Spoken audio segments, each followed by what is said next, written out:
สบายดีท่านผู้ชมเนาะวันนี้ก็จะมาแนะนำวิธีการลงทะเบียนแอป M-Money ก่อนอื่นเลยเปิดแอปขึ้นมาจากนั้นก็ใส่เบอร์โทรเนาะที่เราจะลงทะเบียนจะกดเบอร์โทรจากนั้นกดถัดไปมันจะส่งรหัส OTP มาเหเนาะจากนั้นเราก็เติมรหัส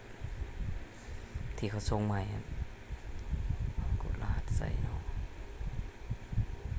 วันนี้ก็ใส่ชื่อนามสกุลของเราเนาะตัวอย่างแต่วันเดือนปีเกิดนี่ต้องเสิร์ชตามปึ่มของเราเลยเนาะหรือว่าเสิร์ชในเรื่องเราชื่อไว้เลยตัวนี้วันเดือนปีเกิดเพราะว่าถ้าเราลืมรหัสเวลาเราตั้งใหม่นี่มันจะถามคืนเนาะ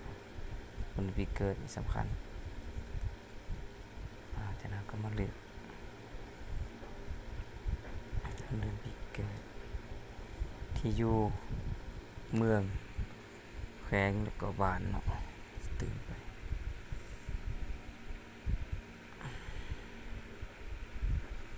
หลังจากกดเบิ่งว่าเราประกอบหมดเราก็กดยืนยันแต่ว่าตัวนี้เรายังบ่เลือกเพจเนาะเราจะมาเลือกเพจเป็นเพจซ้ายกดถัดไปยืนยัน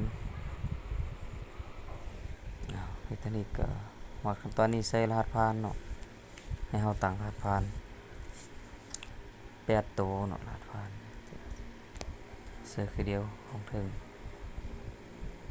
ก็กดรหัสผ่านแล้วก็กดตกลงบันทึกจากนั้นก็เข้าสู่ระบบบัดนี้เนาะหลังจากตั้งแล้วก็มากดเบอร์โทรของเราป้อนเบอร์โทรของเราแล้วก็ใส่รหัสผ่านที่เราตั้งไปเมื่อกี้เนาะกดเข้าสู่ระบบรหัสผ่านเรากดผิดเนาะลองอีกครั้งบัดนี้เขาจะส่งรหัสเข้ามาเบอร์เรารหัส OTP แต่เรามากดใส่อีกเนาะ